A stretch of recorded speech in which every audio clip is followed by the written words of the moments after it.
Assalamualaikum warahmatullahi wabarakatuh. Selamat bertemu kembali dengan pelajaran IPS bersama saya Agus Sukmar Hidayat. Anak-anakku sekalian yang saya cintai, tema pada kesempatan ini adalah mengembangkan ekonomi kreatif berdasarkan potensi wilayah untuk meningkatkan kesejahteraan masyarakat. Dari tema yang sudah saya katakan tadi, ada 3 kata kunci yang mungkin sudah sering kita dengar. Yang pertama itu adalah kreatif, yang kedua itu adalah kreativitas, dan yang ketiga adalah ekonomi kreatif. Nah ini, tadi sudah saya katakan ada 3 kata kunci. Yang pertama kreatif, yang kedua kreativitas, dan yang ketiga adalah ekonomi kreatif. Saya hanya bisa menjelaskan sedikit mungkin yang dimaksud dengan kreatif. Kreatif ini biasanya berkaitan dengan orangnya, sifat dari orang tersebut. Sementara kreativitas ini biasa diidentikan dengan tindakan dari orang tersebut. Sementara ekonomi kreatif itu adalah upaya yang dilakukan seseorang untuk peningkatan dalam bidang ekonomi. Nah, untuk lebih jelasnya kita bisa membahas satu persatu. Nah, yang dimaksud dengan kreativitas. Nah, ini ada definisi. Sebetulnya banyak definisi tentang kreativitas ini. Saya ambil satu saja definisi dari kreativitas. Kreativitas adalah kemampuan seseorang untuk melahirkan sesuatu yang baru. Saya ulangi. Kreativitas adalah kemampuan seseorang untuk melahirkan sesuatu yang baru. Baik itu berupa gagasan maupun karya nyata yang relatif berbeda dengan yang ada sebelumnya. Kalau boleh saya terjemahkan mungkin seperti ini. Jadi yang dimaksud dengan kreativitas itu adalah kemampuan seseorang untuk melahirkan sesuatu yang baru dengan berbagai macam modifikasi dari hal yang sudah ada.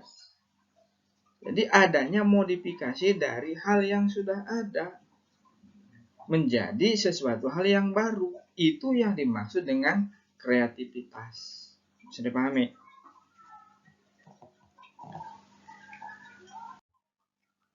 Kemudian yang berikutnya adalah ekonomi kreatif. Ya, yang dimaksud dengan ekonomi kreatif itu adalah seperti dalam tampilan berikut. Ekonomi kreatif merupakan pengembangan konsep yang berlandaskan sumber aset kreatif yang diharapkan mampu meningkatkan pertumbuhan potensi ekonomi. Saya ulangi. Yang dimaksud dengan ekonomi kreatif adalah pengembangan konsep yang berlandaskan sumber aset kreatif. Sumber aset kreatif ini apa?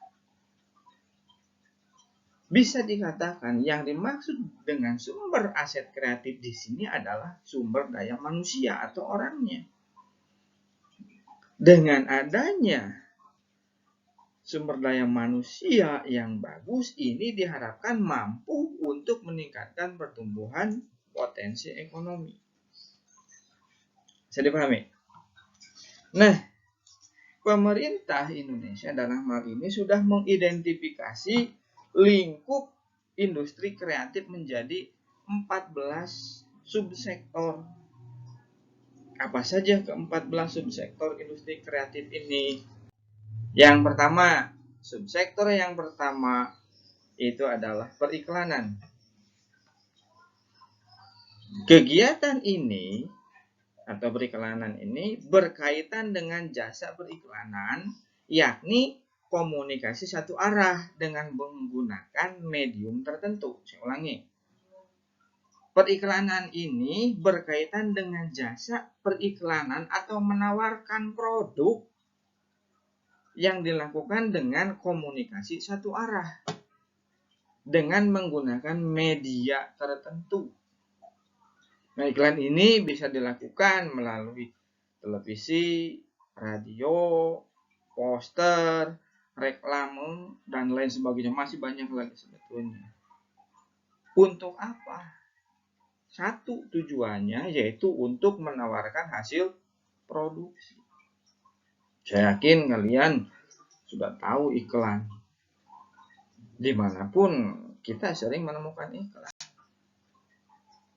Mau di rumah, mau di jalan, di pinggir jalan, itu selalu kita menemukan iklan.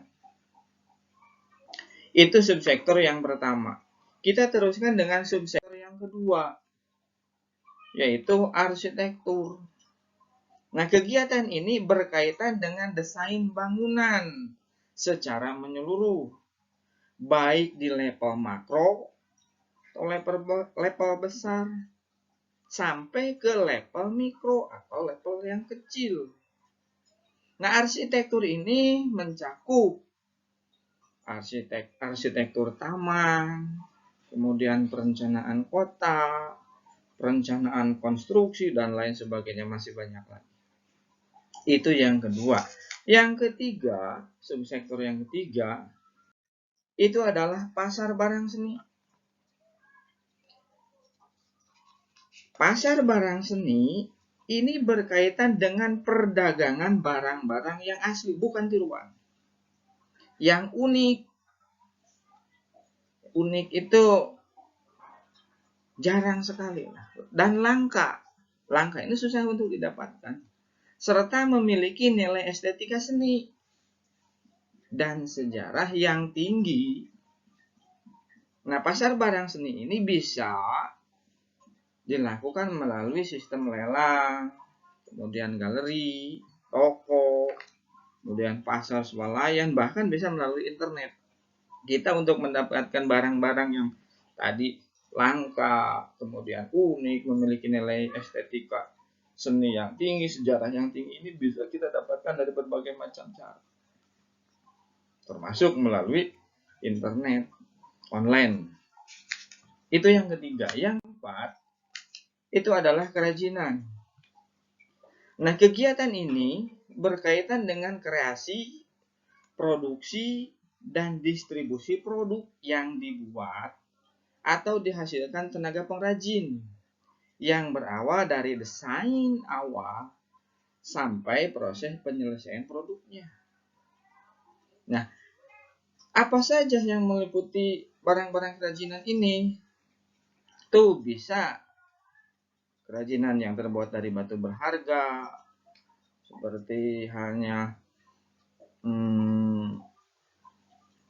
permata, intan, berlian. Kita bisa mendapatkannya produk tersebut setelah melalui proses kerajinan. Kemudian selain batu berharga ini ada juga serat alam, kemudian serat buatan, kulit, rotan, dan lain sebagainya. Itu yang keempat. Yang kelima, subsektor yang kelima itu adalah desain. Kegiatan ini berkaitan dengan kreasi desain grafis, gambar, kemudian desain interior, kemudian desain produk, desain industri, kemudian konsultasi identitas perusahaan, dan jasa riset pemasaran, juga jasa pengepakan. Jasa pengepakan termasuk pengepakan dalam hal ini adalah pembungkusan. Supaya produk ini menarik, maka pengepakannya pun harus melalui desain yang bagus. Yang keenam, itu adalah fashion. Kegiatan ini berkaitan dengan kreasi desain pakaian. Saya yakin kalian sudah tahu fashion. Kemanapun dimanapun secara tidak disadari kita pasti mengikuti fashion. Nah, saya ulangi, kegiatan ini berkaitan dengan kreasi desain pakaian, desain alas kaki, contohnya beraneka ragam, macam sepatu, sandal, dan lain sebagainya. Yang kita lihat itu melalui proses desain. Kemudian desain aksesoris, mode lainnya. Kemudian produksi pakaian. Kemudian konsultasi produk. Berikut distribusi produk dari fashion tersebut. Itu subsektor yang keenam. Subsektor yang ketujuh itu adalah video, film, dan fotografi. Nah, saya yakin untuk subsektor yang ketujuh ini kita sudah memahaminya, kan lebih memahami. Karena hampir semua orang ini senang dengan video, film, atau fotografi. Nah, kegiatan ini berkaitan dengan kreasi produksi video, film, dan jasa fotografi, serta distribusi rekaman video dan film. Termasuk di dalamnya itu adalah penulisan skrip, dubbing film, sinematografi, sinetron, dan eksibisi atau festival dari film tersebut. Yang berikutnya, yang ke-8, subsektor yang ke-8 itu adalah permainan interaktif atau sering kita kenal dengan game. Kegiatan ini berkaitan dengan kreasi, produksi, dan distribusi permainan komputer dan video yang bersifat hiburan, ketangkasan, dan edukasi. Jadi, kegiatan permainan interaktif atau game ini berkaitan dengan kreasi, produksi, dan distribusi permainan dari komputer dan video yang bersifat hiburan, ketangkasan, dan edukasi. Nah, subsektor permainan interaktif ini bukan didominasi sebagai hiburan semata-mata, tetapi juga sebagai alat bantu pembelajaran atau edukasi. Tolong dipahami. Yang berikutnya, yang ke-9, subsektor yang ke-9 ini adalah musik. Kegiatan ini berkaitan dengan kreasi atau komposisi, kemudian pertunjukan, kemudian reproduksi dari musik tersebut, dan distribusi penjualan dari musik tersebut yang sudah dihasilkan melalui proses rekaman suara. Itu yang ke-9. Yang ke-10 adalah seni pertunjukan. Nah, subsektor ini berkaitan dengan usaha pengembangan konten produksi pertunjukan. Misalnya, pertunjukan wayang, baik wayang kulit, wayang golek, kemudian tari. Yang mungkin tari ini berasal dari luar, yaitu tari balet, kemudian tari tradisional yang sifatnya kedaerahan, baik itu yang sifatnya kontemporer sekarang atau tari klasik yang sifatnya atau tarian zaman dahulu. Kemudian drama, termasuk juga musik tradisional dan lain sebagainya. Masih banyak lagi seni pertunjukan yang bisa kita ketahui. Yang ke-11 itu adalah penerbitan dan percetakan. Kegiatan ini berkaitan dengan penulisan konten dan penerbitan buku. Penerbitan ini berkaitan dengan penulisan konten dan penerbitan buku, jurnal, koran, majalah, tabloid, dan konten digital, serta kegiatan kantor berita dan pencari berita. Subsektor ini juga mencakup penerbitan perangko, materai, uang kertas, belangko cek, giro, surat andil, obligasi, saham, dan lain sebagainya. Itu yang ke-11. Subsektor yang berikutnya itu adalah subsektor yang ke-14. Nah ini, mohon maaf, yang ke-12. Subsektor yang ke-12 itu adalah layanan komputer dan peranti lunak. Nah, kegiatan ini berkaitan dengan pengembangan teknologi informasi, termasuk layanan jasa komputer, pengolahan data, pengembangan database, pengembangan piranti lunak atau software. Yang ke-13, subsektor yang ke-13 itu adalah televisi dan radio. Kegiatan ini berkaitan dengan usaha kreasi, produksi, dan pengemasan acara televisi seperti games, quiz reality show, kemudian penyiaran, transmisi konten, acara televisi dan radio, termasuk juga kegiatan stasiun relay atau pemancar, siaran radio dan televisi. Dan yang terakhir, yang ke-14 itu adalah subsektor riset dan pengembangan. Kegiatan ini berkaitan dengan usaha inovatif yang menawarkan penemuan ilmu dan teknologi serta mengambil manfaat terapan dari ilmu dan teknologi tersebut guna perbaikan produk dan kreasi produk baru, proses baru, material baru, alat baru, metode baru, dan teknologi baru yang dapat memenuhi kebutuhan pasar. Itulah keempat subsektor dari lingkup industri kreatif yang dikembangkan oleh atau yang diidentifikasi oleh pemerintah. Nah, kemudian ada beberapa upaya yang dilakukan oleh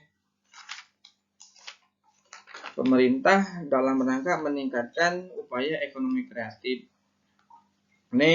Hal ini sudah sesuai dengan Undang-Undang Dasar 1945. Upaya apa saja yang dilakukan untuk meningkatkan ekonomi kreatif? Yang pertama itu adalah menyiapkan insentif untuk memacu pertumbuhan industri kreatif berbasis budaya. Insentif tersebut meliputi perlindungan produk, kemudian kemudahan memperoleh dana pengembangan usaha, kemudian memperoleh fasilitas pemasaran dan promosi, hingga pertumbuhan pasar domestik dan internasional. Itu upaya yang pertama. Yang kedua, itu adalah membuat roadmap industri kreatif yang melibatkan berbagai lembaga pemerintah, termasuk juga kalangan swasta. Yang ketiga, upaya yang ketiga itu adalah membuat program komprehensif untuk menggerakkan industri kreatif melalui, membuat program komprehensif untuk menggerakkan industri kreatif melalui pendidikan, pengembangan sumber daya manusia, desain, mutu, dan pengembangan pasar. Yang keempat, memberikan perlindungan hukum dan insentif bagi karya industri kreatif. Contohnya adalah memberikan perlindungan kepada hak kekayaan intelektual. Apa saja yang masuk dalam kekayaan hak intelektual ini? Itu buku, kemudian tulisan, drama, tari, dan lain sebagainya. Masih banyak lagi. Yang kelima, itu adalah membentuk Indonesia Creative Council yang menjadi jembatan untuk menyediakan fasilitas bagi para pelaku industri kreatif. Jadi, yang kelima ini adalah upaya yang dilakukan oleh pemerintah adalah membentuk Indonesia Creative Council yang menjadi jembatan atau perantara untuk menyediakan fasilitas bagi para pelaku industri kreatif.